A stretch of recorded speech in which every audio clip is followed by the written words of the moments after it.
babat ini menceritakan tentang pemerintahan Sultan Agung hingga masa Amangkurat Mas. Ibu kota kerajaan Mataram Islam itu pertama kali di Kota Gede. Kemudian dari Kota Gede itu dipindah pada masa Sultan Agung ke Kerto. Sepeninggal Sultan Agung kemudian dipindahkan ke Pleret oleh Sunan Amangkurat I. Nah, pada masa pemerintahan Sunan Amangkurat I itulah terjadi pemberontakan Trunojoyo.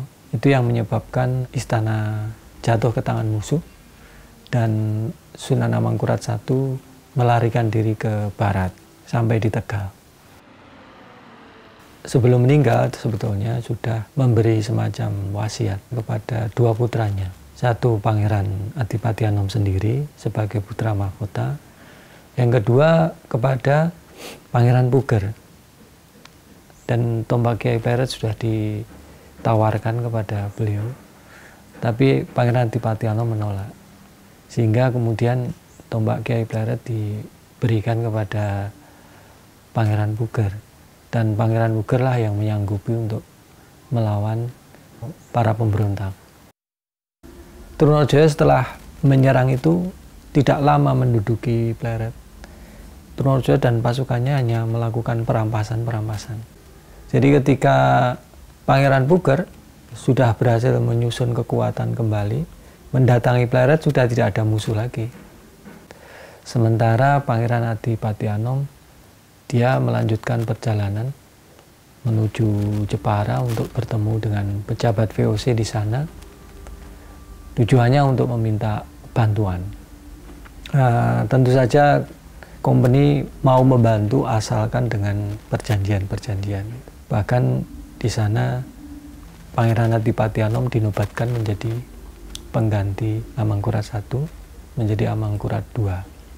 Pangeran Adipati Anom ini dinobatkan jadi Amangkurat II dengan pakaian Belanda. Makanya dia disebut Amangkurat Amral dari kata admiral ya, pakaian admiral VOC itu. Dan dia adalah raja yang dinobatkan tanpa istana.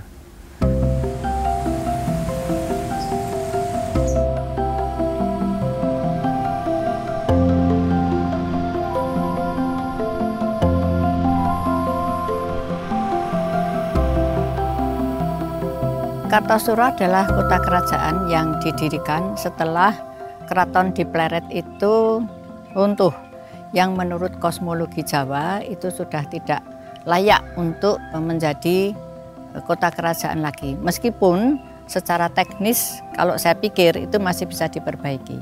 Maka Sunan Amangkurat II waktu itu memerintahkan kepada Adipati Sindurejo untuk mencari lokasi yang baru untuk kota kerajaan. Maka dipilihlah lokasi ini yang aslinya namanya itu Adikerto. Amangkurat II itu masih dibayang-bayang oleh banyak pemberontakan dan musuh gitu. Tentu dia akan sangat senang kalau bisa memiliki istana tapi juga memiliki akses yang mudah berhubungan dengan pesisir, di mana VOC sebagai partner yang bisa melindungi itu mudah diakses seperti itu. Kartosuro bukan satu-satunya tempat ya yang ditawarkan untuk jadikan ibu kota. Ada penawaran di Semarang dan di Solotigo. Tapi tentu saja itu tidak diambil karena tidak memenuhi kosmologi Jawa. Di dalam babat disebutkan bahwa pertama karena tanahnya datar dan luas, bawiro istilahnya dalam bahasa Jawa. Selain itu tampaknya juga dipilih yang melanjutkan tradisi atau kebiasaan sebelumnya, bahwa kota-kota kerajaan itu berada di antara dua sungai, seperti itu. Yang pertama kali dibuat di sini tentunya adalah tempat tinggal atau kediaman raja. Nah, kemudian berkembang menjadi sebuah kota.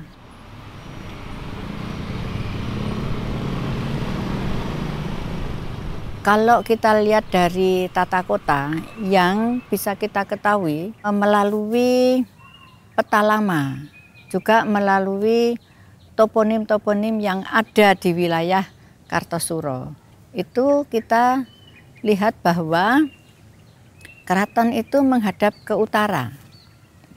Karena di sebelah utara keraton itu ada alun-alun, kemudian menjadi alun-alun lor. Nah, yang membedakan dari kota-kota kerajaan sebelumnya, alun-alun itu hanya ada satu, yaitu alun-alun lor saja. Tetapi di sini sudah mulai ada persiapan untuk membuat alun-alun kidul. Yang menarik adalah bahwa biasanya Kauman itu kan ada di sekitar Masjid Gede atau Masjid Agung. Tetapi di sini Kauman itu justru letaknya di sebelah selatan Cepuri. Apakah karena Masjid Agung itu pernah terbakar, kemudian Kaumannya dipindah ke selatan, itu yang sampai sekarang kita tidak mengetahui. Lalu juga di pinggir alun-alun utara itu ada pasar. Tetapi kita jangan membayangkan bahwa pasar pada abad ke-17 itu sudah ada bangunannya, itu belum.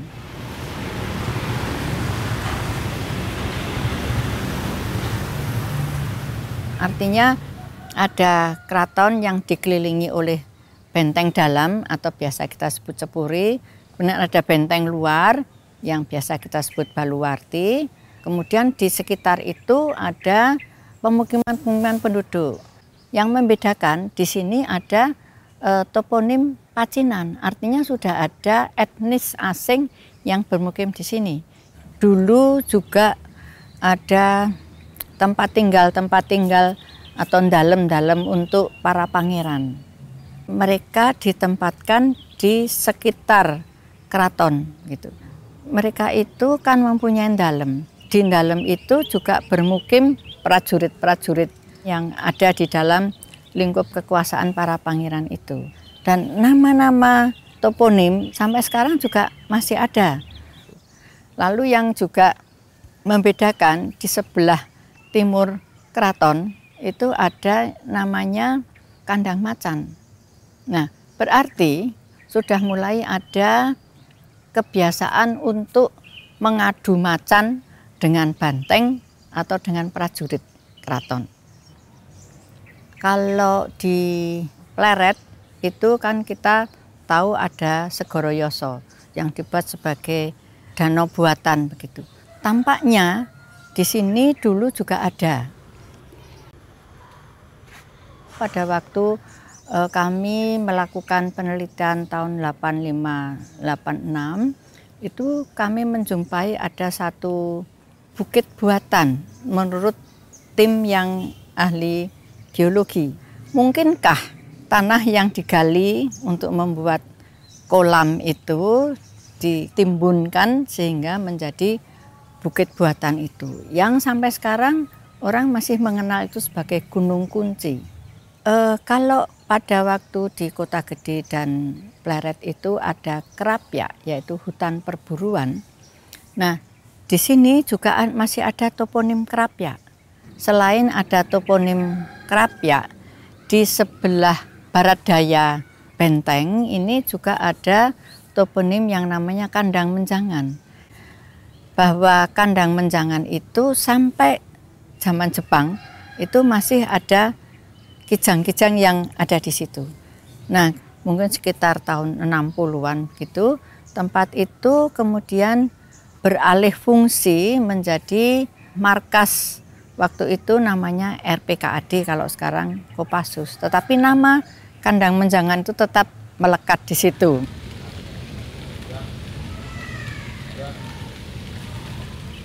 Yang menurut saya juga menarik itu adalah toponim Keputren. Mengapa Keputren diletakkan di sana? Mirip seperti yang di Pleret. Di Pleret itu juga Keputren itu di luar gitu ya.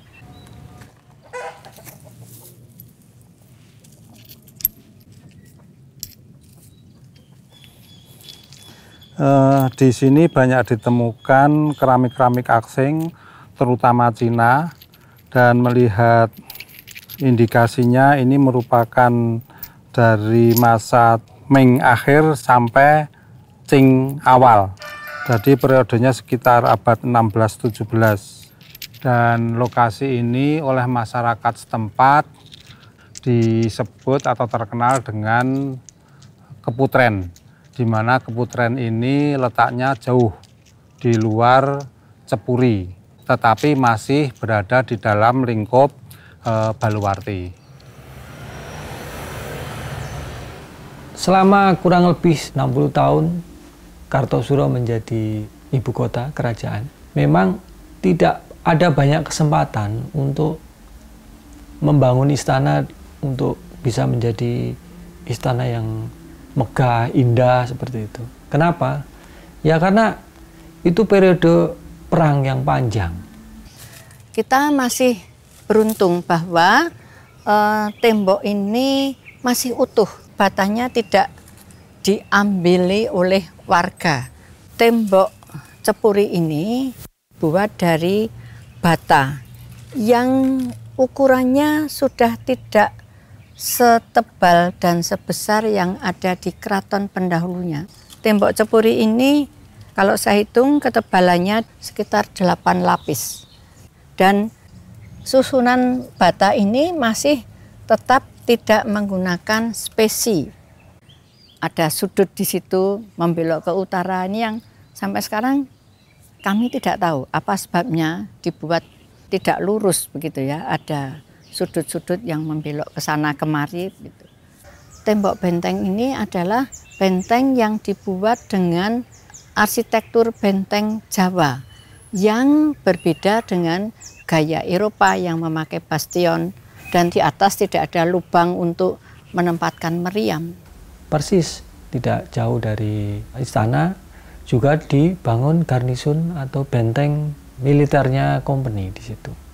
Bahkan di dalam istana pun mulai dipikirkan agar untuk kepentingan keamanan itu ditempatkan juga garnisun VOC. Persis di depan Proboyekso itu didirikan menara-menara yang dipakai untuk penjagaan, menara-menara pasukan VOC. Bangunan ini masyarakat setempat menyebutnya dengan istilah gedong piring, dan ini ditengarai merupakan bangunan dan pengaruh asing, mungkin Belanda. Ada beberapa indikasi tentang hal itu. Yang pertama, bangunannya bertingkat, karena bangunan pada masa itu biasanya tidak bertingkat. Dan kondisi sekarang kita bisa melihat di atas maupun di bawah ada 2 lubang ini, dan diduga ini merupakan bekas dari jendela. Kemudian yang kedua ada spesi dan ada lepa. Itu yang mengindikasikan, karena kalau kita bandingkan dengan Cepuri itu tidak ada spesi dan lepa. Kemudian yang ketiga, batanya juga lebih besar dibanding dengan Cepuri. Itu beberapa hal yang mengindikasikan tentang itu. Dari peta atau sket-sket lama diduga bangunan ini merupakan VOC Watch House.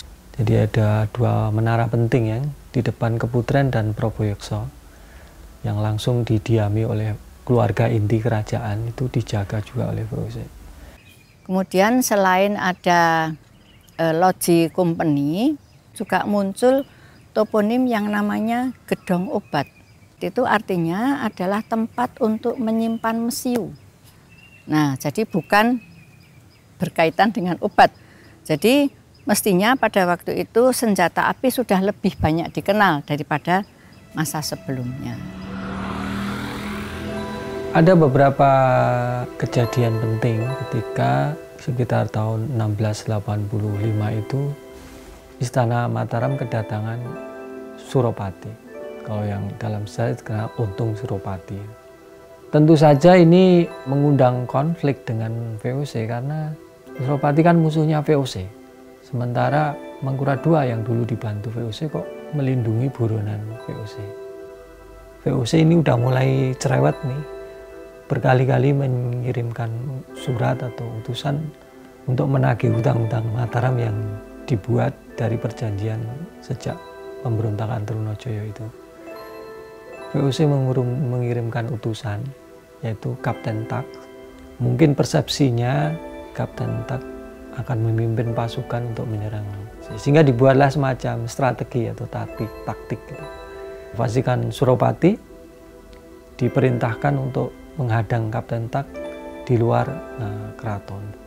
Kemudian konon Pangeran Puger dan beberapa pasukan Mataram, mereka mengenakan pakaian ala orang-orangnya Suropati, kan punya pakaian khas, untuk menghajar garnisun VOC yang ada di Kartosuro dan juga membakar salah satu pendopo yang ada di Keraton Kartosuro. Tujuannya apa? Untuk mengecoh orang-orang VOC bahwa sebenarnya yang melakukan penyerangan bukan pasukannya Amangkurat II, tapi pasukan Bali, orang-orangnya Suropati. Memang dalam babat itu ada beberapa versi. Versi pertama yang berhasil membunuh Kapten Tak itu Suropati, tapi ada juga versi yang mengatakan yang berhasil membunuh Kapten Tak itu adalah Pangeran Puger. Nah, setelah kejadian itu maka Suropati ditunjuk menjadi bupati di Pasuruan. Tapi tak lama kemudian tahun 1703 itu Amangkurat II meninggal. Kemudian segera digantikan oleh putranya yaitu Raden Mas Kencet. Kemudian menobatkan diri menjadi Sunan Amangkurat yang ketiga. Tapi dengan Amangkurat III ini VOC berubah sikap. Karena saat Amangkurat III menjadi raja, VOC nggak dikasih tahu, nggak diajak pertimbangan dan sebagainya. Kemudian ketika Pangeran Puger datang ke Semarang untuk minta bantuan VOC, terjadilah koalisi untuk kemudian menyerang Amangkurat Mas. Tapi sebelum itu Pangeran Puger dinobatkan menjadi raja dengan gelar Pakubuwono I. Dengan begitu maka Keraton Kartosuro diambil alih oleh Pakubuwono I. Kemudian Pakubuwono I memerintahkan supaya Amangkurat Mas ini dibuang ke Sri Lanka. Tahun 1719 itu Pakubuwono I meninggal, diganti putranya menjadi Sunan Amangkurat yang keempat. Kalau dalam historiografi Jawa itu dikenal Sunan Amangkurat Jawi. Pada tahun 1726 itu Amangkurat IV mati diracun. Tidak terlalu dijelaskan siapa yang meracun itu.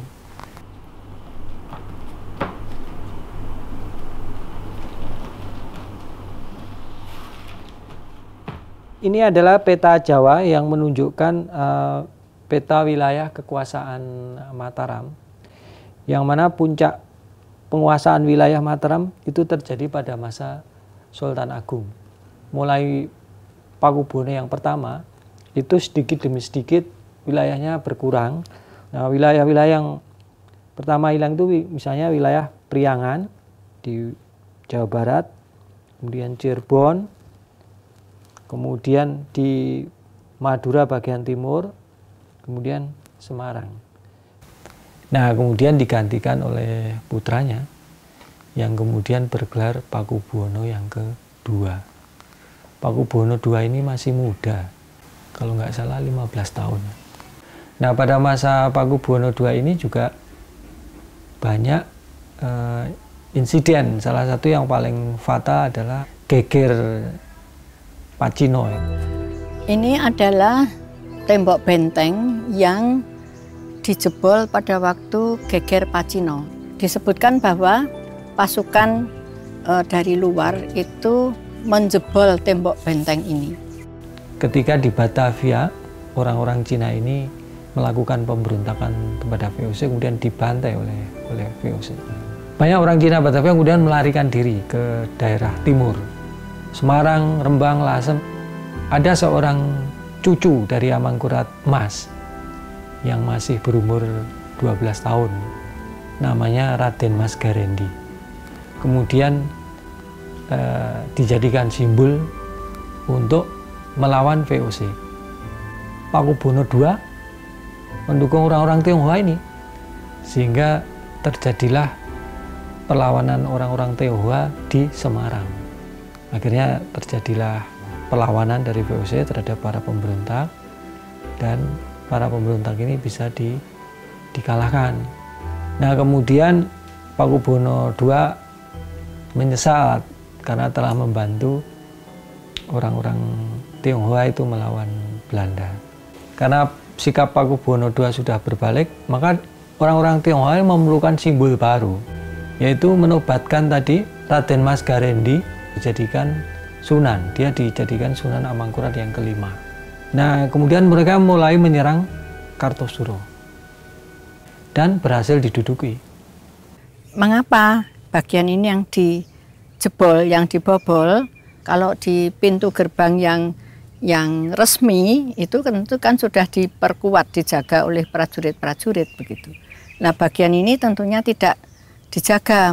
Sempat Raja Sunan itu meloloskan diri dari keraton, kemudian melarikan diri ke arah selatan, ya, Ponorogo dan sekitarnya, sampai kemudian dijemput kembali untuk bertahta kembali di keraton di Kartosuro. Ya, kembali ini cerita berulang pada periode Pleret. Ya, mereka memutuskan untuk memindahkan istana dari Kartosuro ke tempat yang baru. Lokasi yang baru itu ada di sebelah barat Bengawan Solo. Di situ sudah ada pemukiman. Yang bermukim di situ adalah Kiai Solo. Yang dibawa antara lain adalah Bangsal Witono di Keraton Kartosuro. Juga dibawa bibit pohon beringin.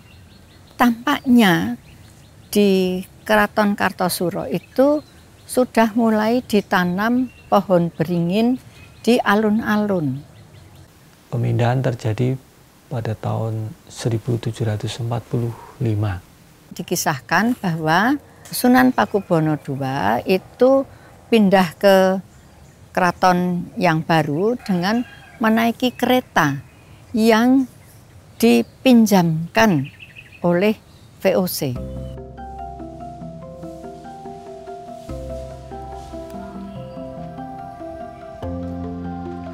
Balai Arkeologi Yogyakarta pernah mengadakan penelitian di Kartosuro beberapa kali.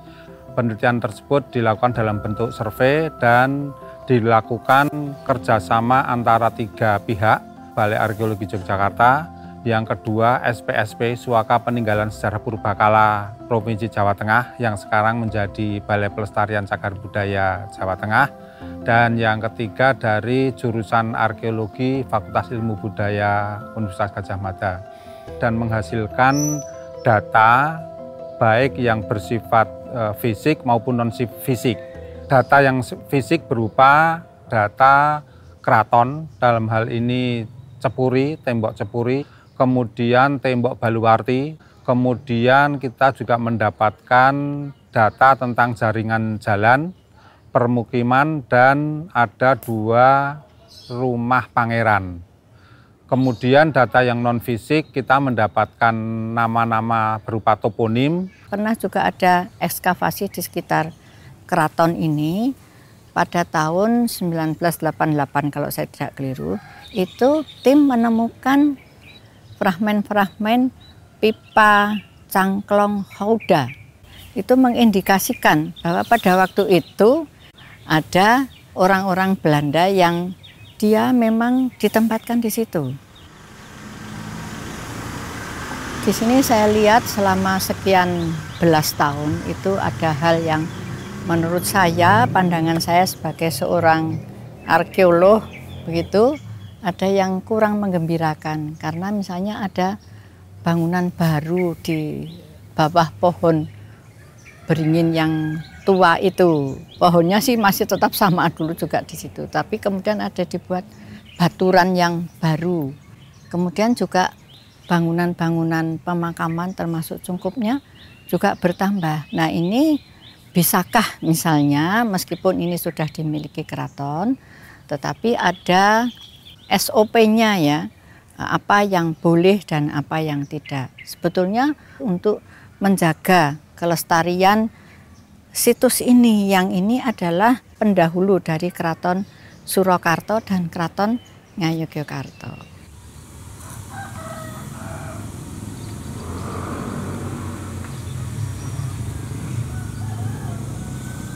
Kartosuro itu tidak muncul tiba-tiba. Sebuah peradaban itu selalu ada latar belakang dan benang merahnya dengan masa lalu itu.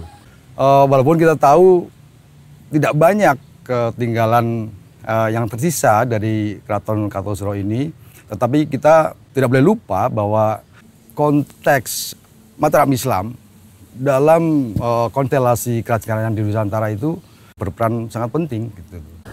Hal pertama yang harus dilakukan adalah masalah status cagar budaya. Karena Keraton Kartosuro itu belum memiliki status cagar budaya.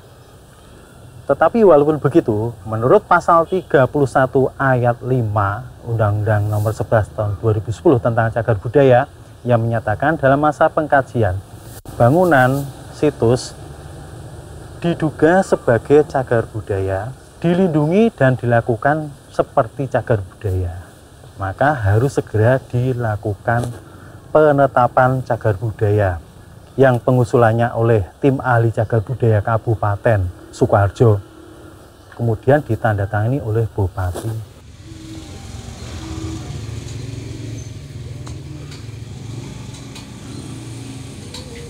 Kedepannya, per 1 Januari 2020, untuk situs Benteng Kartosuro kita limpahkan ke pemerintah daerah tingkat 2 Sukoharjo. Kalau kami dari BPCB, itu kita bisa ikut mengawasi. Kemudian dalam pembagian pendanaan pun, kita bisa melakukan pendampingan pendanaan. Ada 3 tumpuan pemanfaatan ya. Pertama adalah untuk pemanfaatan akademik atau pengembangan ilmu. Yang kedua, pemanfaatan untuk pendidikan. Dan yang ketiga adalah pemanfaatan secara praksis atau ekonomik itu. Untuk pemanfaatan jelas sudah ada di undang-undang, dalam artian selama itu tidak menyinggung dari pelestarian cagar budaya, tidak masalah.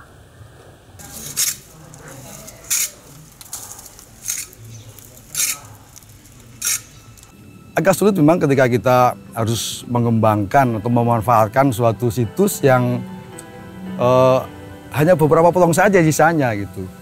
Tapi setidaknya kita tidak boleh lupa bahwa Kartosuro ada ialah bagian dari perkembangan peradaban sejarah nasional.